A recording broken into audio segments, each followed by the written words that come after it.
రోజు మనం ఇలాంటి ర్యాలీ పెట్టుకుని, ఈ విధానంలో మనం సమాజానికి కనపరిచినప్పుడు నిజంగా ఒక మాట ఉంటది. అన్యజనులలో నా నామం మీ నిమిత్తమే దూషింపబడుతుందని. మరి దూషణ పాలవటానికే మనం ఈ విధంగా వెళ్తున్నామా?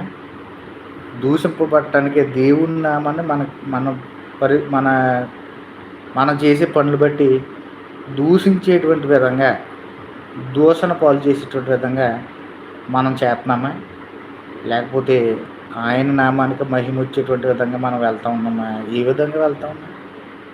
ఏ విధంగా వెళ్తున్నాం మనం? మనం ఆలోచన అయితే చేసుకోవాలి ఖచ్చితంగా.